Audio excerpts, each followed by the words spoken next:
welcome, and thank you all for coming out this morning. And on behalf of St. Lachtain's Church and Art Centre, I'd like to welcome you all. That's going to look good in the video. Welcome you all, and thank you for attending. You won't mind if I just single out one or two people. I'd like to welcome the councillors, Councillor Mary Hilda Kavanagh, Councillor Malcolm Newman, Councillor Michael Delaney, and our own Councillor Michael McCarthy, and congratulate you all on your recent election. And I don't mind telling you all that I have the shopping list in my pocket, and we'll be reversing the canvassing. We'll be knocking on your doors very shortly. Just to point you in the direction of a few of the exhibits, apart from the doorway through which you enter, the oldest object on view is the 13th century grave slab on the floor in the far right hand corner of the hall, and it's surrounded, of course, by the 6 information panels which detail the history of the site and the renovations which took place here between 2000 and 2014 or thereabouts. And we're also very pleased and thrilled indeed to have on display the newly discovered letter written by Irish nationalist Saibh Trinchuk, or Saibh Trench. And I recommend you read it, and if you don't get to do so today, it's worth a return visit. And of course, a special word of thanks to Kieran and Eilish Costello, who gave us the letter to display. You might have read, if you got the paper during the week, that Kieran found the letter in a piece of furniture that he was restoring. And the sentiments of the letter appealed to both of them, and they kept it. And it was only recently that we discovered the origins of it. Saibh Trench is a fascinating story, and it's explained on the letter inside.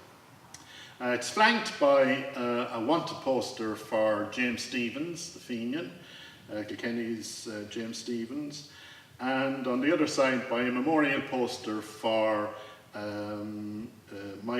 Thomas Hennessy and Michael Dermody, who lost their lives in the Friary Street ambush on the 21st of February in 1921.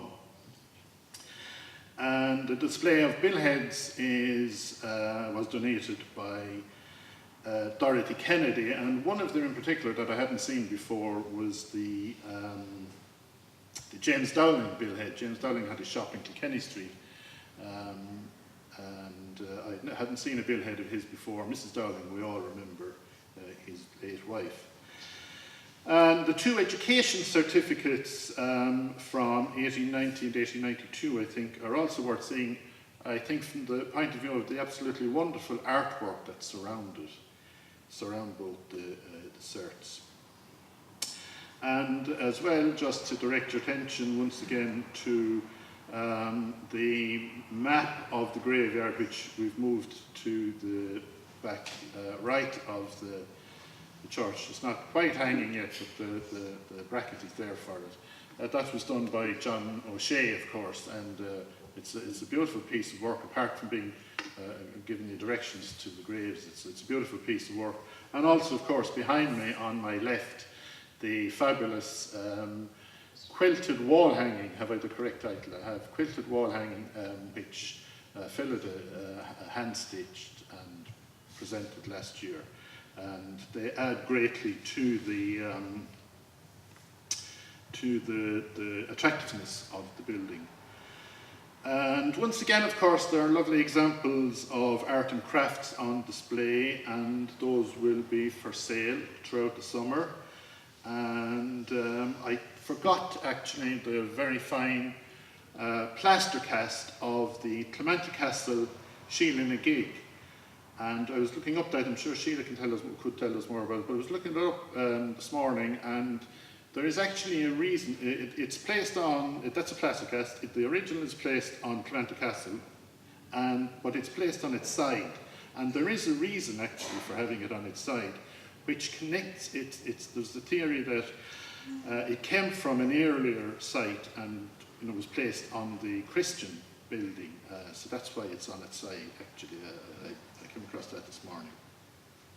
I'd just like to welcome also, if I may, Mr. Pat Nolan, the President of Kilkenny Archaeological Society, who performed the opening for us last year, and thanks for attending today again, Pat.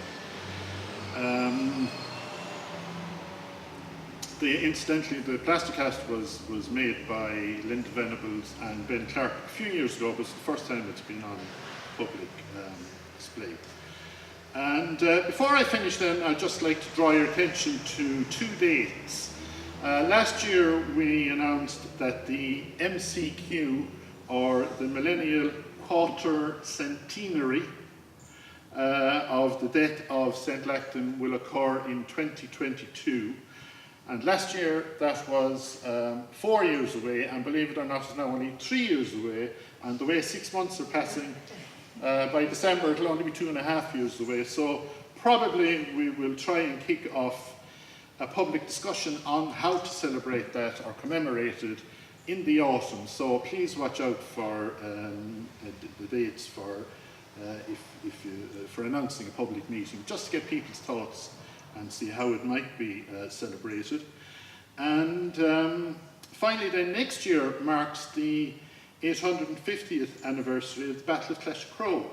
So I have no idea how that should be commemorated, but maybe somebody will grab that particular slither, and we might have a shindig over a long weekend next year or something like that. To progress the project, this year we decided to start a local museum, which I think is a first for Freshford. I might highlight 1 or 2 items later on, but first it's my pleasure to introduce historian and archaeologist and Freshford native Sheila Dooley to officially launch the summer season. Sheila is a past pupil of Lachtain and has worked for many illustrious institutions such as Trinity College, the National Museum and Dublinia. So, Sheila.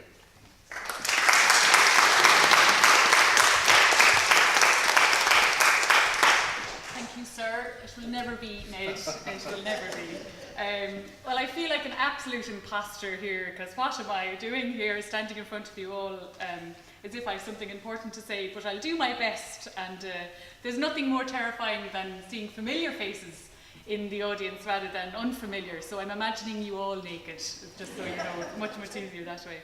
But when Sarah asked me to speak today, I went through a range of emotions and went from shock, of course, and complete humility, and then of course surprise, because it's usually an elder Dooley that's asked to cut ribbons around here. So and Sheila had to put her speech away once that was clarified. My namesake, Sheila Dooley.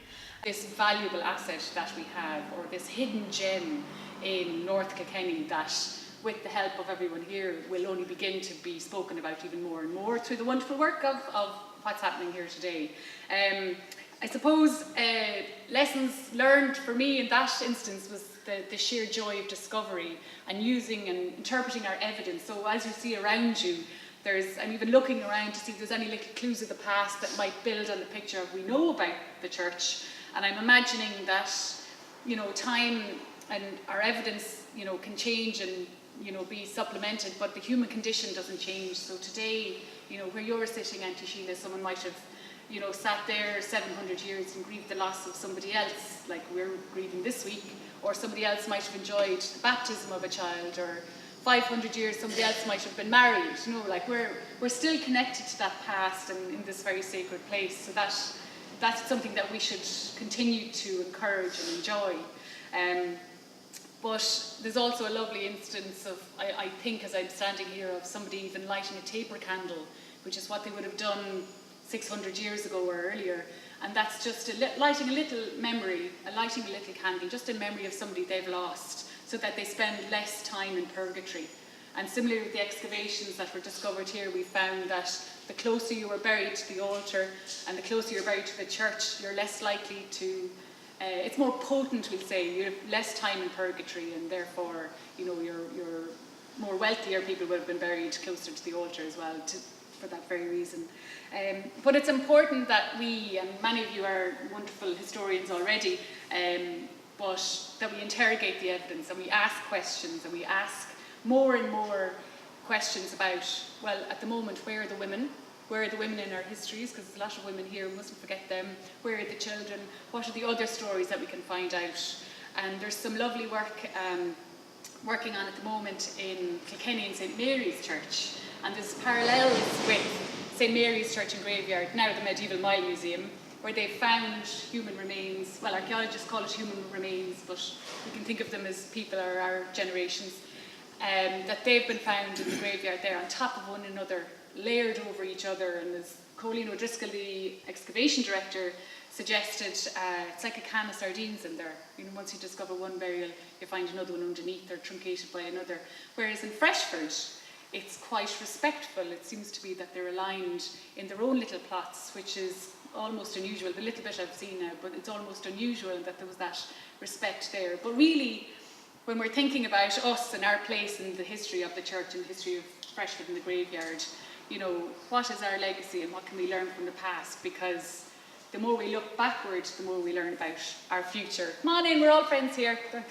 Yeah, so it's really what we can learn about the future, which is really what I think is most, I suppose, poignant today. And as we go through, I just had a sneak peek preview of inside there, and there's some amazing artifacts and objects and ephemera in there that, you know, what is history like? Is it our past? Is it a medieval past? Is it a pre-modern past? You know, we're all pieces of history, and indeed my own grandfather, who I never met, is buried over here somewhere, you know, and so it's lovely to think that those legacies are still within us. So history is more recent than we can imagine, really.